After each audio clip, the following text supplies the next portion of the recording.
Bonjour, bienvenue dans la série sur le spin. Nous continuons sur la cryptographie et on a vu les différentes grandes classes de méthodes de cryptographie. Les méthodes à clé privée ou symétrique ont une très grande robustesse. Il existe souvent des preuves mathématiques de leur inviolabilité et sauf bien sûr à essayer la force brute, c'est-à-dire essayer, pour décrypter sans connaître la clé, d'essayer toutes les clés possibles et inimaginables. Mais il y en a souvent des milliards de possibles, et donc, même avec des puissants ordinateurs, c'est irréalisable. Sauf bien sûr, on l'a vu, la méthode de César, avec un décalage des lettres, il n'y a que 26 possibilités. On peut décaler d'une case, deux cases, jusqu'à le tour de l'alphabet. Et donc, là, on trouve très vite la clé. Mais les méthodes modernes utilisent des clés, bien sûr, bien plus longues, plus sophistiquées.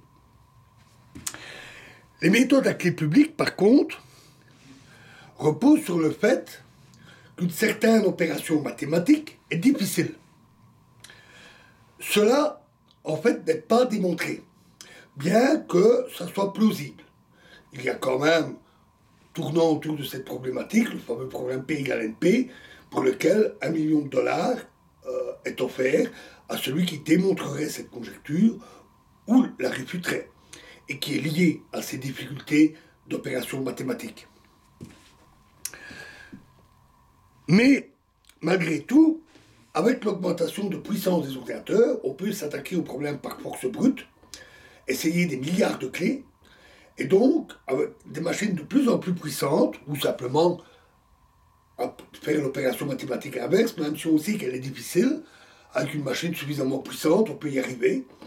Et si les clés sont plus complexes, il faut des machines plus puissantes, mais la puissance des machines n'arrête pas d'augmenter. Et donc, il a fallu augmenter la taille des clés. Et pire encore, il y a l'arrivée du calcul quantique, dont on parlera, qui risque de rendre ces calculs faciles. Et dans ce cas, les méthodes utilisées deviendront obsolètes.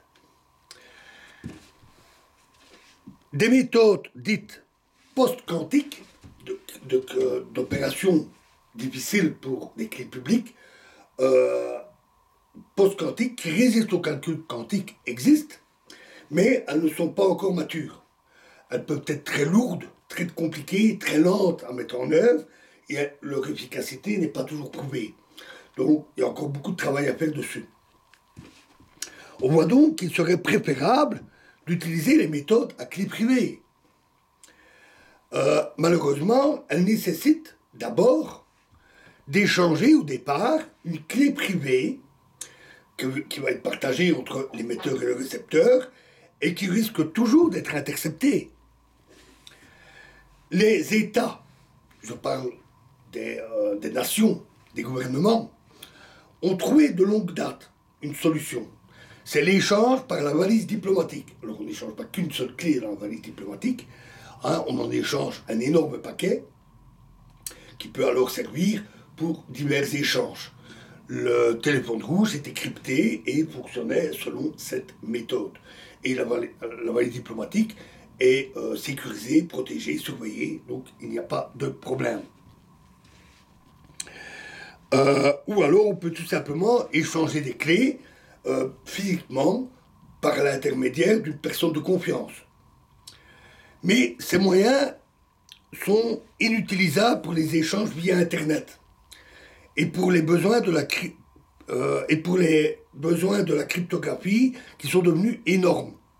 Ce sont des milliards de clés publiques qui sont diffusées chaque année dans le monde. Et quand on effectue une opération sécurisée avec sa banque, on ne peut pas attendre que la clé soit transférée par un moyen physique. Ça prendrait des heures, des jours. Et s'il faut échanger des milliards de clés, ça devient irréalisable. Alors, comment faire pour résoudre ces difficultés? Et c'est là que la cryptographie intervient. La cryptographie quantique, pardon. C'est là que la cryptographie quantique intervient. On utilise les propriétés de la mécanique quantique pour transmettre des données secrètes et parfaitement sécurisées. Nous verrons bientôt la méthode utilisée qui utilise l'intrication et le spin. On utilise cette méthode pour transmettre des clés privées en toute sécurité. Les clés peuvent alors être utilisées dans un cryptage symétrique, robuste et sûr. La méthode utilise les propriétés de la mécanique quantique afin d'assurer que l'information est transmise et qu'elle n'a pas été interceptée. Si elle est interceptée, on le détecte. On peut se demander pourquoi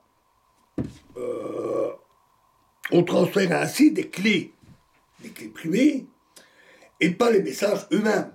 Après tout, on pourrait utiliser la cryptographie quantique pour transmettre les messages.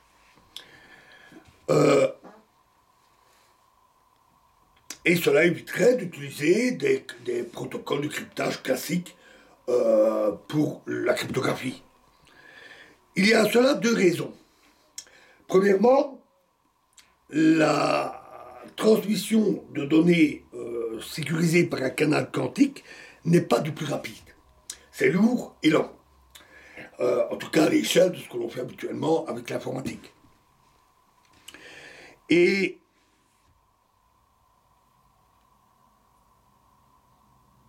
la vitesse de transmission est souvent très importante. Donc on utilise une méthode un peu lente. On parle quand même là de l'ordre des données inférieures à une seconde, pour transférer juste les clés. Et une fois que c'est fait, on utilise un transfert classique très rapide de données entièrement cryptées grâce à la clé privée. Mais il y a une deuxième raison qui est beaucoup plus rédhibitoire, c'est le risque que le signal que l'on transfère soit intercepté. Alors oui, la mécanique quantique va nous permettre de détecter une telle interception. Mais si le message secret a été intercepté, ça nous fait une belle jambe. C'est trop tard.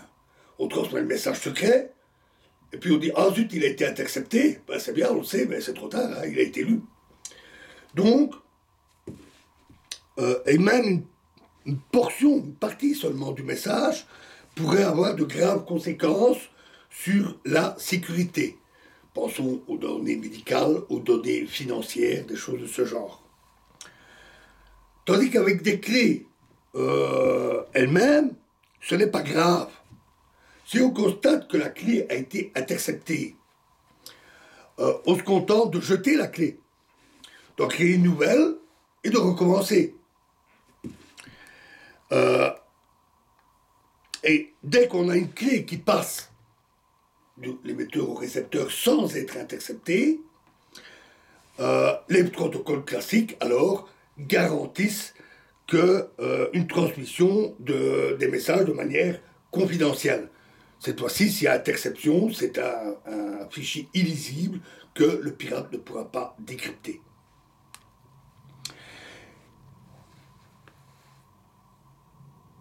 Et si en plus on constate que les clés ne passent pas, mais systématiquement on n'arrive pas à faire passer une clé, alors on peut simplement arrêter, partir à la chasse aux pirates, en cherchant la fuite, comment il intercepte, et bien sûr intervenir, techniquement ou légalement.